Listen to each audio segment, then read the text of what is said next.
Bloopers and blunders are incredibly popular because it's live. You can't take it back. You can't bleep it out.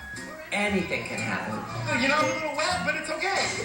It's probably the coolest place. In July 2010, a human interest story goes live on a local news and public affairs show.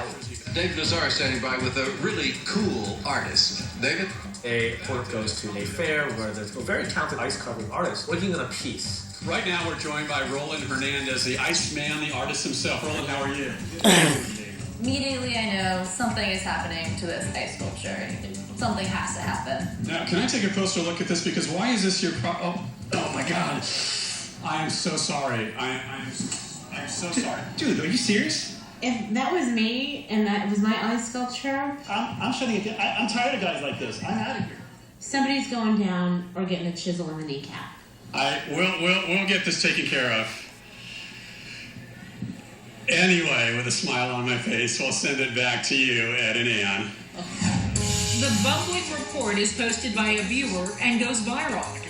It sparks rigorous debate on whether it's cold, hard fact or a fake. My first impression was that guy is dorky enough to have broken that, so I believe that. I believe it happened. What really gives it away to me is the reaction of the ice sculptor. I'm shutting it down. I'm tired of guys like this. I'm out of here. Great guy, great sculptor. I really wasn't sold by his performance. That's correct. Don't believe everything you see on TV or the internet. Oh my God. I am so sorry. PBS reporter David Nazar is covering the Orange County Fair in Costa Mesa, California for the news magazine show Real Orange. They said, just find something interesting, give us a live shot. And I saw this ice sculptor who was really putting together these amazing sculptures. The sculptor, Roland Hernandez, is creating an ice museum for the fair. Some of the recognizable pieces we did were a torso of Michelangelo. We did the Mona Lisa. We did the Thinker by Rodin. Now we're joined by Roland. Minutes before going live, David comes up with a mischievous plan. I thought to myself, you know what, man, I am tired of doing all this serious news. I say, what if you just bring out this giant block of ice, and I'll build up the story and talk about how this is your prized possession. You had the idea for months, and then, the pièce de résistance, I'm going to knock this thing over, and it's going to shatter. And he goes, well, come on, it'd be great. Don't worry. And I was like, okay, we'll do this. It's probably the coolest place, literally and figuratively, here at the fair, the Ice Museum. 15 degrees, the most unbelievable ice sculptures you've ever seen. Now, what are you working on here? They were telling me this is one of your prized possessions. Oh, yeah. This is a Baracus cherub. They called it a Baracus cherub. I was just pulled that out of the air. He coins this term, it's the Baracus cherub. Little do I know, I'm standing here, my head's spinning, I'm like, what the hell is this guy talking about? It's actually been a very tough piece to do. We've been working on it for about 8 hours right now. As far as the amount of time spent on it, I had only started that piece for about 5 or 10 minutes. Now, can I take a closer look at this? Because why is this your oh my God.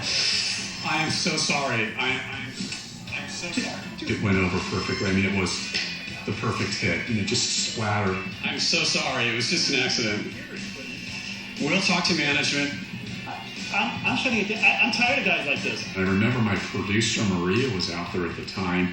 She did not know this was going on, and she gasped. And the anchors just looked at me as this guy, this big buffoon, this big, clumsy, klutzy schmuck, which is pretty much what I am anyway. Oh, accidents are going to happen once in a while. Such a delicate touch, David has.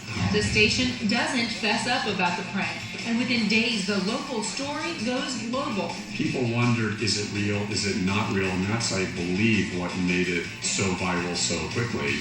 Those who think it's real give David a cold reception in blogs and comment sections. They were brutal to me. They called me every name under the sun. I'm very sensitive. We're reading through all the comments, thousands and thousands of people responding. It was like, it's just a piece of ice. Come on, people. My station said, listen, you have some semblance of credibility left as a reporter. You better explain what had happened. David comes clean about the prank. Still, he has no regrets about putting his station's reputation on the line and casting doubts on his journalistic integrity. Oh my God. I don't take myself seriously. So every so often, have a little bit of fun. If you can fool the audience and fool the public and have them go along with it, why not? Why is this your oh my God. I am so sorry.